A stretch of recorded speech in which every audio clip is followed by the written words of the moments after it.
নমস্কার। গল্প শেল্ফর আসরে আপনাদের সবাইকে স্বাগত। আমার আজকের গল্প অভিরতি, আশুতোষ মুখোপাধ্যায়ের রচনা। গায়ের নামে নাম বৌদি। পাহাড় ঘেঁষা রুম্ফ গ্রামটার নাম ভবানী, আর মহেশকরের ঘরের বইয়ের নাম ভবানী বাই। তা বিয়ের আগে নামের মুখ রক্ষা করেছিল বটে মেয়েটা। মারাঠি রাজপুত দলবি ঘরের মেয়ে। পোষ মানাতে গেলে ফোঁস করে ওঠা স্বভাব। তারপর ছেলেবেলা থেকে মাথার ওপর পড়া অভিভাবক না থাকার ফলে পরিণত বয়সে স্বাধীন ইচ্ছায় বাধাবিঘ্ন তেমন পড়েনি। ভাই ফৌজে চাকরি করে, বছরে 2 বছরে কখনো সখনো এসে 2-10 দিনের জন্য ঘুরে যায়। বাপ অন্ধ। বসন্ত হয়ে প্রথমে একটা চোখ গিয়েছিল, পরে দ্বিতীয়টারও দৃষ্টি গেছে। দারিদ্র্যের সংসার সামাল দিতে দিতে মায়ের হিমশিম অবস্থা। মেয়েকে আগলাবে কখন? ফলে সময়ে বিয়েও হয়নি মেয়েটার। ওদের ঘরে ছোট বয়সে বিয়ে হয়, তার ওপর চোখে পড়ার মতো চোখা রূপ নেই যে কেউ সেদে এসে ঘরে নিয়ে যাবে। মোটামুটি ষষ্ঠী হলো দুরন্তপনা আর বেয়াড়াপনার ফলে চেহারায় একটা পুরুষালী কাঠিন্য দিনকে দিন বেশি প্রাধান্য লাভ করেছিল। তার জ্বালায় অস্থির পড়শিনেদের অনেক সময় মন্তব্য করতে শোনা গেছে, ওটা মেয়ে না হয়ে ছেলে হলে অন্ধ বাপের কাজে লাগতো। ও মেয়ে নির্ঘাত হাত পা ভেঙে বাপের বোঝা হবে অর্ধেক। পারলে এমন মেয়ের হাত পা হয়তো ভেঙেই দিত কেউ। হাত পা অল্প স্বল্প ভেঙে একটু শিক্ষা হোক এমন আশাও যে কেউ করে না, এ কথাও হলফ করে বলা যায় না। ভোর হতে না হতে ছেলে মেয়ে দঙ্গল নিয়ে ভবানী হুড়মুড় করে একেবারে পাহাড়ে টগায় গিয়ে উঠবে। পাহাড়টার আড়াল থেকে সূর্যোদয় হয় বলে ওটার নাম সুরজ পাহাড়। সূর্যোদয় দেখি তারা আবার দৌড়ঝাঁপ করে নেমে আসে। এই ওঠানামা রেসারেসিতে ছেলেরাও পেরে ওঠে না তার সঙ্গে। আর ওই মেয়ে জখম হওয়ার বদলে একটু আধটু জখম অন্যের ছেলেমেয়েরাই হয়। পাহাড়ের অনতি দূরে ছাতলি নদী, নামই নদী, 12 মাস শুকনো। নুড়ি পাথরের হাড় পাঁজর বার করেই আছে। ওই শুকনো নদীতে হুটোপুটি করে সকলে। আর দৈবাত কখনো বেশি বর্ষা হলে বা বান ডাকলে আশেপাশের বাসিন্দারা প্রমাদ গণে। ওই দর্শী মেয়েকে তখন রুখবে কে? সকাল সন্ধ্যা 4 বার করে সেই খরজলে ঝাপাঝাপি করবেই। করুক, তাতে আপত্তি নেই। কিন্তু সেই সঙ্গে ঘরের ছেলে মেয়েদেরও যে ঠেকানো যায় না। একবার তো একজনের মেয়ে ডুবতে ডুবতে বেঁচেছে, আর একবার একটা ছেলের পাথরে চোট খেয়ে পুরো একদিন অজ্ঞান হয়েছিল। এটা মৌজা গ্রাম, অর্থাৎ দোকানপাট হাটবাজার নেই। ভবানী রোজ কসবায় যায় হাটবাজার সওদাপত্র করতে। যেখানে ওসব আছে তার নাম কসবা। তা সেখানেও নিত্য ঝগড়া করে আসে। যে দামে যে জিনিস পাওয়ার অভিলাষ তা আদায় না করে নড়বে না। দোকানে কি কটু কথা বলবে, সুবিধে বুঝে ভয়ও দেখাবে। সকলেই তিক্ত বিরক্ত তার ওপর। এরপর আরো কিছু বয়স হতে মেয়েটা দুরন্তপনা অতটা প্রত্যক্ষগোচর না হোক, তার বেয়াড়াপনার আঁচ সকলেরই গায়ে লাগে। মেয়ের বিয়ে নিয়ে ওর বাপ মাকে দু কথা শোনাতে গেলে, এমনকি দুটো সৎ পরামর্শ দিতে গেলেও ওই মেয়ের রসনার ঘায়ে পালাবার পথ মেলে না। অথচ এ ব্যাপারেও তাদের তৎপর না হয়ে উপায় কি? উঠতি বয়সের ঘরের ছেলেগুলো যে ওর আশেপাশে ছোকছোক করে বেড়ায়, শেষে ওদের একঘরে করবারই মতলব ফেঁদেছিল পাড়াপড়শিরা। এত বয়স পর্যন্ত অমন মেয়ে ঘরে পুষে রাখাটা অপরাধেরই সামিল। কত বুড়ো হাবড়া অন্ধ খঞ্জ আছে, একজনের হাতে গুছিয়ে দিলেই তো হয়। বয়স্ক মাতব্বরেরা কথাটা তুলল গাঁয়ের পাটিল ও মরল কেশবগড়ের কাছে।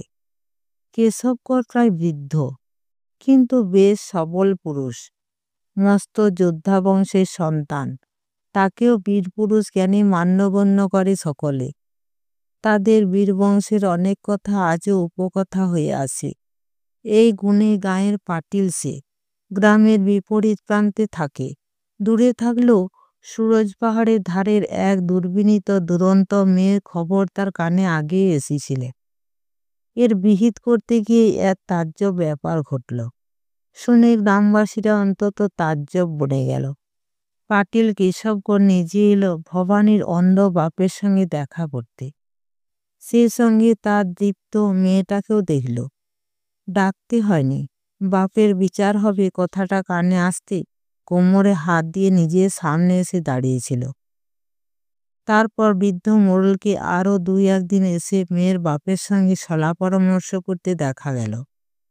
অন্ধ বাপ তার 2 হাত ধরে আনন্দে গদগদ। পাটিল একটা বিহিতের মতোই বিহিত করল বটে। শুনে প্রথমে হাঁ হয়ে গেল সবাই। কেশবগড় নিজের ছেলে মহেশকরের সঙ্গে বিয়ে ঠিক করেছে ভবানীর। প্রথম বিস্ময় কাটতে সকলের হাড়ে বাতাস লাগল। মেয়েটা মোক্ষম জব্দ হবে এবার। ঈর্ষার বদলে তাদের এই আনন্দেরও বিশেষ একটা কারণ আছে। মহেশকর বিপদ নেই। বছর 1.5 হলে ওর বউ রানীবাই আত্মহত্যা করেছে। রানীবাই রূপ ছিল, সেই রূপের জোরেই বোধহয় দুর্দান্ত একরোখা মহেশকরকে সে বশ করতে পেরেছিল। দুজনে দুজনকে ভালোবাসত খুব। সে রানীবাই আত্মঘাতিনী হলো, কিন্তু তা সত্ত্বেও কেউ তার নিন্দা করেনি, বরং তাকে মহিয়সী বলেছে।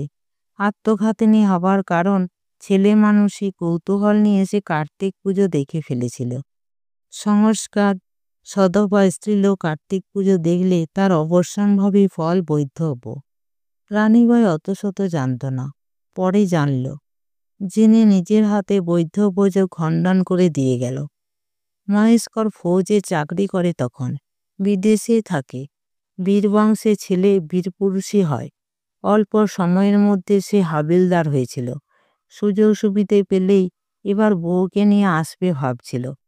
তার মধ্যেই দুর্ঘটনা। শুনে দেশে ছুটল সে। তারপর চেষ্টা চরিত্র করে চাকরিতে ইস্তফা দিয়ে বসল। সকলে প্রায় বইয়ের নামে ধন্য ধন্য করল তার কাছে, এমনকি মহেশকরের বাপ মাও। কিন্তু 2-1 অতি নির্ভরযোগ্য পড়শি বন্ধু তার কান বেশিয়ে দিয়েছিল। তারা আড়ালে জানালো রানীবাই বৈধ পুজো খণ্ডন করার জন্য আত্মত্যাগ করেছে, তাতে কোনো সন্দেহ নেই। কিন্তু তার আগে কার্তিক পুজো দেখে ফেলার অপরাধে শ্বশুর শাশুড়ি গঞ্জনাও বড় কম ভোগ করেনি। একমাত্র ছেলের শঙ্কায় তারা বইয়ের উপর বিলক্ষণ ক্রুদ্ধ হয়েছিল। দুনিয়ায় শুধু এই বাপের মুখের দিকে চোখ তুলে কখনো কথা বলেনি মহেশকর, এর পরেও বলল না। কিন্তু বাপের সঙ্গে একটা নীরব বিচ্ছেদ সৃষ্টি হয়ে গেল। আবার বিয়ের কথা শুনে ভিতরে ভিতরে ফুঁসে উঠল মহেশকর। বাধার আভাস পেয়ে কেশবকে জানিয়ে দিল বিয়ে না করলে বাপের সঙ্গে তার কোনো সম্পর্ক থাকবে না। অতএব মহেশকর বাধা দিল না। সে চাকরি করে না। বধিষ্ণু বাপের সঙ্গে সম্পর্ক ঘুচে গেলে তা চলবে না। এই সঙ্গে বন্ধুবান্ধবের পরামর্শে শেষ পর্যন্ত সে আর আপত্তি করল না। কিন্তু বাপের সুনজরে পড়ে রানীবাই জায়গা দখল করতে যে মেয়েটা আসছে, সব রাগ বিদ্বেষ গিয়ে পড়ল তার উপর। এদিকে সকলের হাড় জুড়ল, কারণ তারা ভাবল যজ্ঞে যজ্ঞ মিলন হয়েছে। যেমন বেয়াড়া মেয়ে তেমনি মুকুট জুটেছে, আক্কেল হয়েছে। মহেশকরকে এখনো ভয়ই করে সকলে। ওই ছেলে ফৌজে চাকরি না করলে বা এভাবে প্রথম বউ না মরলে তার দাপটে গায়ে টেকা দায় হতো বোধ করি। যেমন রগচটা তেমনি একরোখা। তবে ফৌজি দলে ছিল বলে আর নিজেকে বীরপুরুষ ভাবে বলে আগে সে ছেলে মানুষই অত্যাচারে ঝোঁক গেছে। সমবয়সীরা এখন তাকে তোয়াজ করে চলে। গাঁয়ের খণ্ডবার সঙ্গে তার তেজস্বিতার তুলনা দেয়। ঘোড়ায় আসীন অসিহস্তি খণ্ডবা হলেন দেশরক্ষক দেবতা, মহাদেবের অবতার। মদের গেলাসে রিয়ার বন্ধুরা ঠাট্টা করল, স্বয়ং ভবানী আসছেন, এবারে কার দাপট বেশি দেখা যাক।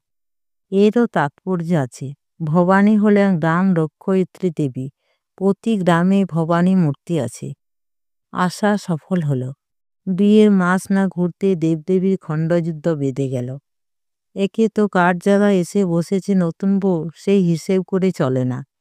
তার ওপর চোখ রাঙাতে গেলে ফিরে যেভাবে তাকায় তা বরদাস্ত করার মানুষ নয় মহেশকর। তাছাড়া বাপ এনেছে বলে রাগ তো আছেই। ভ্রুকুটি গ্রাহ্য করে না বলে হাত নিষ্পিস অনেকদিন থেকেই করছে। কিন্তু সেদিন মৃতা রানীবাই সম্পর্কে কি একটা উক্তি করে বসতে আর সহ্য হলো না। হাতে লোয়ার মতো 5টা আঙুল ভবানীবাইয়ের গালের উপর ফুটে উঠল। হতভম্ব ভবানী অতি কষ্টে চোখে জল সামলালো। দাঁতে করে ঠোঁট কামড়ে খড়ে চোখে মুখের দিকে চেয়ে রইল। মহেশকর শাসালো, এই মুখে ফের ওই না মানবি তো মুখ একেবারে ভেঙে দেব। সেই থেকে শুরু। ভবানী ওই নাম মুখে এনেও মার খেয়েছে, আর স্বামী দাপটের উপর দাপট করেও মার খেয়েছে। বউ শাসন করা একটা মনের মতো কাজ হয়েছে মহেশকরের। আর ওই জেদি দুর্বিনীত মেয়েকে শাসন করার ব্যাপারে একটা সুবিধেও আছে। অত মার খেয়েও জোরে কাঁদে না, কাঁদেই না বলতে গেলে। আর শ্বশুরের কাছে নালিশও করে না। শ্বশুর বাড়ি না থাকলে সমান তালে রুখে ওঠে, ফলে আরও বেশি মার খায়। রাগে বিদ্বেষে ভবানীবাই একের সময় স্বামীর লোকান্তরিত প্রিয়া অর্থাৎ রানীবাইয়ের উদ্দেশ্য কটূক্তি করে বসে। ফল কি হবে জেনেও করে। অন্ধ আক্রোশে কিলচর পড়তে থাকে তখন। ভবানীরও শক্ত সবল হাত আছে দুটো, যতক্ষণ সম্ভব জুঝে সে, কিন্তু শেষ পর্যন্ত হাল ছাড়তে হয়। অমন অসুর শক্তির সঙ্গে সে পারবে কেন? কিন্তু হাল ছাড়লেও হার মানে না। ফলে মহেশকরে বউর শায়েস্তা করার গো আরও বাড়ে। এই পুরুষের রাতে নিবৃতে বাসনার মুহূর্তগুলিও কেমন নির্মম হিংস্র মনে হয় ভবানী। মহেশকর জঠরে মদ ঢেলে বাসনার তাপ জুড়োতে চেষ্টা করে প্রথম। এক এক সময় বিফল হয় যখন, তখনই শুধু কাছে আসে। আর আসে যখন, ভবানীর উপর দিয়ে একটা বড় রকমের ধকল যায়। নিষ্ঠুর জ্বর পেশনের মতো লাগে। মায়া মমতা শূন্য পর পুরুষ কবলিত মনে হয় নিজেকে। বছর না ঘুরতে কেশবকর হঠাৎ চোখ বুঝল। মহেশকরের বউ শাসনের স্বাধীনতা আর একটু বাড়ল। এই করে আরও 2 বছর কেটে গেল। স্বভাবের ধাত বদলায়নি কারো, কিন্তু ভিতরে ভিতরে দুজনে কিছুটা শ্রান্ত। দোলে 3 সেটা। এখানকার যোদ্ধাবংশীয়রা এই দিনে ঘটা করে বীর উৎসব করে। মহেশকরের বাড়িতে ওই বীর উৎসব বহুকাল ধরে চলে আসছে। এসবে মহেশকরের উৎসাহ খুব। শিব পূজা তো সে বীরের মতো শনিশ্বরার অর্ঘ্য দেয়। মদের পাত্রে নিজের বাহু পেটে অনেকটাই রক্ত দিয়ে ফেলে। প্রথমবার তার রক্ত দেওয়া দেখে ভবানী ভিতরে ভিতরে একটু শঙ্কিত হয়েছিল। হোলির সন্ধ্যায় অতিথি অভ্যাগতরা এসেছে মহেশকরের বাড়িতে বীর পূজায় যোগ দিতে। একটু আগে মদ খেয়ে আগুনে চারদিকে নাচ গান করেছে সকলে। মেয়ে পুরুষে আগুনে চারদিক ঘিরে বসেছে। এইবার মৃত বীর ব্যক্তিদের উদ্দেশ্যে শ্রদ্ধা জানানো হবে। তাদের যশের কথা, খ্যাতির কথা, বীরত্বের কথা বলে এই উৎসবে আবাহন করা হবে তাদের। বিশ্বাস তাদের আত্মা আসে। এক এক সময় কোনো একটি আত্মা এসে ভরও করে তার পরিবারের বা অন্য কারো ওপর। ভর হলে মহা আনন্দের ব্যাপার। যার ওপর ভর হয় সে অজ্ঞান হয়ে যায়। তার মুখ দিয়ে মৃত আত্মা তখন কথা বলে। সকাল থেকে ভবানীর শরীরটা অসুস্থ ছিল। সেও ঘরের এক কোণে চুপচাপ বসে আছে। থেকে থেকে ঝিমুনি আসছে। মৃত আত্মার স্তুতি এবং আবাহনের মাঝামাঝি সময় দেখা গেল সে হঠাৎ ঢলে পড়েছে। হাত পা ছুড়ে কার সঙ্গে যেন যুঝতে চেষ্টা করল একটু, তারপরে জ্ঞান হারালো। হকচকিয়ে গেল সকলেই। মুখ চাওয়াচাই করতে লাগলো। মৃত আত্মার অমনির উপরে ভর করে এরকমটা শোনা নেই বড়। সহসা চমকে উঠল সকলে। ভবানীবাই আস্তে আস্তে উঠে বসেছে। তার চোখ মুখ স্বাভাবিক নয় খুব। উজ্জ্বল 2 চক্ষু মেলে সে চেয়ে আছে মহেশকরের দিকে। আমি রানীবাই এসেছি। সকলে নির্বাক। মহেশকর বিমূঢ় বিভ্রান্ত। এরকম কণ্ঠস্বর যেন কেউ শোনেনি আর। তেমনি স্থির স্পষ্ট স্বরে ভবানীবাইয়ের মুখ দিকে রানীবাই বলে যেতে লাগলো, তার স্বামী বীর, বীর স্বামীর ভালোবাসার টানে সে কোথাও যেতে পারছে না, সর্বদা পাশে পাশে ঘুরছে। আজ সপত্নীর আশ্রয়ে সে স্বামীর কাছে এসেছে। এসেছে কারণ স্বামী সর্বদাই তাকে স্মরণ করেছে। এই আশ্রয় সে সহজে ছাড়বে না। স্বামীর মন বুঝিয়ে, দুঃখ বেদনা বুঝিয়ে সে মাঝে মাঝে আসবে। ভবানীবাই দু চোখ আবার ঘোলাটা হয়ে আসতে লাগলো। মাথা আবার ঢলে পড়ল। ঘরের মেয়ে পুরুষেরা স্তব্ধ। মহেশকরের মুখে রক্ত নেই।